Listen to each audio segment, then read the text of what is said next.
इथे व्याज आणि माज दोन्ही फेडावे लागतात कारण कर्म कोणाला चुकत नाहीत बरं का.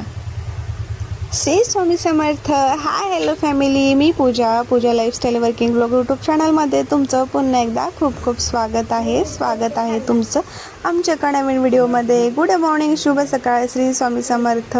तर मॉर्निंगची सुरुवात झाली आणि आमच्या व्हिडिओची सुरुवात झाली. आणि व्हिडिओची सुरुवात झाली म्हटलं तर आमचं लाड प्रेम तर नेहमी असतंच. मग ते दिवसाच्या सुरुवातीपासून संध्याकाळच्या शेवटपर्यंत हे तुम्हाला आमच्या व्हिडिओमध्ये नेहमी पाहायला भेटणारच आहे. तर व्हिडिओ सुरुवातीपासून शेवटपर्यंत नक्की बघा आणि हा व्हिडिओ कसं वाटतं ते खाली कमेंटमध्ये नक्की सांगा.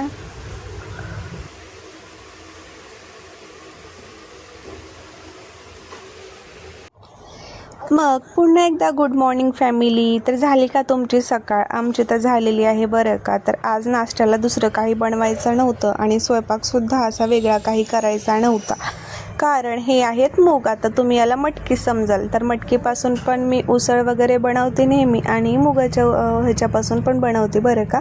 आणि सेम मोड आणण्याची पण सेमच पद्धत आहे. जर तुम्ही म्हटलात तर ते पण व्हिडिओ होते पण ब्लॉग मी तुमच्यासोबत नक्की शेअर करेल. अगोदर मी दाखवलेलं आहे मुगाला मोड कशी आणायची किंवा मटकीला मोड वगैरे कशी आणायची, किंवा मुगाच्या आणि मटकीच्या आम्ही वेगवेगळ्या रेसिपीसुद्धा दाखवलेल्या आहेत. तर चला मग इकडे जे हे मूग आहे ना, मी छान असं मोड आणून घेतलेलं आहे बरं का. मोड आणण्याच्या पण 1-2 पद्धती आहेत. तर छान असं इकडं मोड आलेलं आहे. सगळं मोड आलेली इकडे मूग मी ताटामध्ये काढून घेतली आणि अगोदर त्याला एका स्वच्छ पाण्याने धुवून घेतलेली आहे. मग पुन्हा एकदा चाळणीमध्ये गाळून पूर्णपणे याचं मी पाणी जे आहे ना ते काढून घेतलेलं आहे. चला मग पटापट याचं उसळ बनवून घेऊयात आणि मस्त असा नाश्तासुद्धा करून घेऊयात.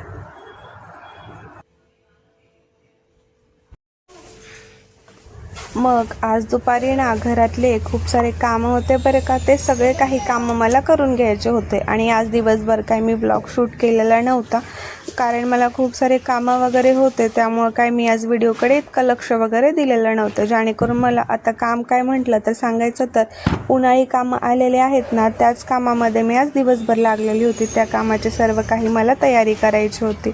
ते सर्व काही कामं केली. मग नंतर इव्हनिंगला इकडे मस्त असा फ्रेश भाजीपाला आणलेला होता. गावाकडचा भाजीपाला म्हटलं की ते बघताच असं आपल्याकडे हेल्दीनेस आपल्यामध्ये येतो आणि असं वाटतं की आपण खूप स्ट्रॉंग आहोत.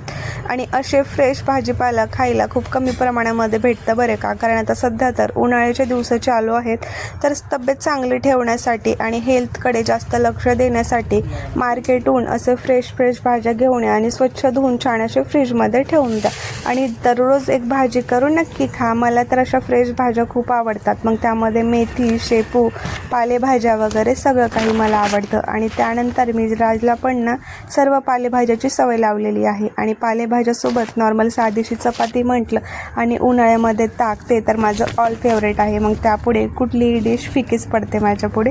तर बघा सर्व काही मी पालेभाज्या काढून घेतल्या, ते सगळं काही इकडे स्वच्छ धुवून घेतल्या आणि आता ते मला फ्रीजमध्ये ठेवून द्यायच्या होत्या. तर काही ठेवल्यात तर काही ठेवायच्या बाकी आहेत. तर उन्हाळी कामामध्ये आपण कांदे वगैरे कट वगैरे करून ठेवतो. तर तुम्ही काय काय करता सांगा उन्हाळी कामं. मी पण माझे सर्व काही उन्हाळी कामं तुमच्यासोबत शेअर करणार आहे. तर पालेभाज्या काढून झाल्या, आता इकडे काढायचे होते बटाटे आणि कांदे वगैरे. मी सगळं काही इकडे मी काढून घेतलं, बटाटे, कांदे. आणि खूप दिवस झाले ना मला गाजरचा हलवा खायचा होता, पण मार्केटला मी काही गेलीच नाही.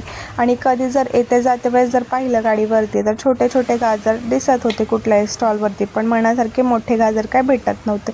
हेही इतके काही मोठे नव्हते आणि जास्त पण नव्हते, पण मला जरा जास्त प्रमाणामध्ये गाजरचा हलवा पाहिजे होता. पण म्हणावं तसा भेटला पण म्हणावं लागेल, कारण नव्हतं आत्तापर्यंत, त्यापेक्षा बेटरच आहे असं म्हणावं लागेल. तर कांदे, बटाटे वगैरे सगळं काही काढून घेतली मी. आणि त्यानंतर इव्हनिंगला इच्छा झाली होती पोहे वगैरे खायची आणि त्यासोबतच बनवली होती खिचडीसुद्धा बरं. तर छान असं या मग पोहे आणि खिचडी आणि त्यासोबत मला ताक तर नेहमी लागतं. तर ताकसुद्धा मी मस्त असं जेवण केलं आणि नारळ पाणी वगैरे सर्व काही हे पालेभाज्या आणल्या त्यासोबतच आणलेलं होतं.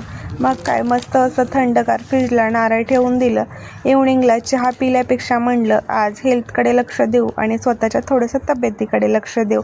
मग काय इकडे ठेवलं होतं फ्रीजमध्ये नारळ, ते नारळ काढलं आणि मग स्ट्रॉ नव्हता माझ्याकडे, कारण नेहमी आपण स्ट्रॉ वगैरे कधी आणायचं विसरतो, तर कधी स्ट्रॉ देतच नाहीत, ते लक्षातच राहत नाही. आणि कधी कधी नारळासोबत स्ट्रॉ दिला की आपण ठेवल्या ठिकाणी कुठेतरी विसरून जातो. मग ऐन वेळेला नारळ पाणी प्यायचं म्हटलं ना, नेहमी मग कसरतच होत असते. मग काय म्हटलं, आपण आता सध्या स्ट्रॉचं पॉकेटच आणून ठेवूया, जेणेकरून जेव्हा पण नारळ पाणी प्यायचं असतं ना, मग काय इकडे तिकडे स्ट्रॉ शोधायची गरजच नाही आहे. आणि त्याने कसे मोजकेच एखाद स्ट्रॉ देत असतात, मग ते नेमकं कुठेही पडत असतं, लवकर काय ते भेटत नाही. म्हटलं इकडं मस्त असं स्ट्रॉचं पॉकेटच घेऊन येऊयात. तर इकडे पॉकेट घेऊन आलेत. आता मला इमर्जन्सी कधीही जर नारळ पाणी वगैरे प्यायचं असेल किंवा इथं दुसरा कोणता ज्यूस केला तर त्यासोबत घेऊन कामी येईल. तर चला इकडे मग नारळ पाणी पिऊयात. मग काय नारळ पाणी वगैरे मस्त असं एन्जॉय केलं. आजचा दिवस हा खूप छान गेलेला होता. तर इकडे माझ्या रूममध्ये नव्हता फॅन, आणि उन्हाळ्याचे दिवस आहेत, फॅन नाही आहे म्हटलं तर काहीच खरं नाही आहे. कारण रात्रभर मच्छर आणि होणारी गरमी यामुळे तर काही शांत झोप येत नाही, आणि दिवसभर आपलं चिडचिड वगैरे होत असते, आणि कामंसुद्धा खूप सारे असतात बरे का. मग इतके कामं आणि खूप सारी धावपळ झाल्यानंतर आपल्याला वाटतं शांततेत संध्याकाळी झोप अशी यावी. तसं तर माझी झोप उडूनच गेलेली आहे. हल्ली तर मला काही झोपच येत नाही, आणि खूप दिवसापासून तर झोपच उडून गेलेली आहे. तरी म्हटलं कुठेतरी काहीतरी कारण न सांगण्यापेक्षा आता फॅन घेऊन यावा आणि मस्त असं झोपण्याचा प्रयत्न करावेत. मग काय आणला नवीन असा फॅन. कलर मस्त आहे ना, कलर कॉम्बिनेशन वगैरे खूप छान आहे.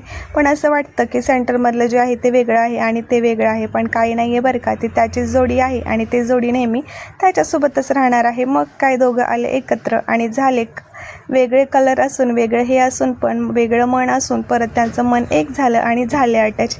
मग काय द्यायला लागलं ना मस्त अशी हवा. तर चला थंडगार आता फॅनची हवा वगैरे आपल्याला घेता येईल.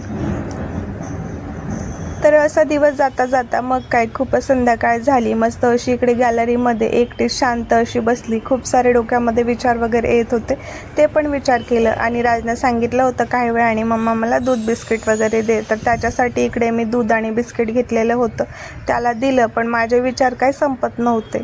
जसं फॅन जसा गरगर फिरत होता ना, तसंच मनामध्ये माझे विचारसुद्धा गरगर फिरत होते बरं का. आणि काही आपण टेन्शनमध्ये वगैरे असेल आणि एकाच गोष्टीचा जर जास्त विचार करत असेल ना, तर तसे प्रश्न आपल्या डोक्यामध्ये नेहमी येतच असतात. एका गोष्टीचा जास्त विचार कधीच करायचा नसतो. ती गोष्ट मिळवायची का सोडायची एकदा ठरवून मग त्याचा निर्णय सोक्षमोक्ष लावायचा असतो. चला तर मग या गप्पा तुमच्यासोबत होतच असतात. राहिलेल्या गप्पा नेक्स्ट व्हिडिओमध्ये मारूयात. बाय बाय, टेक केअर, काळजी घ्या फॅमिली.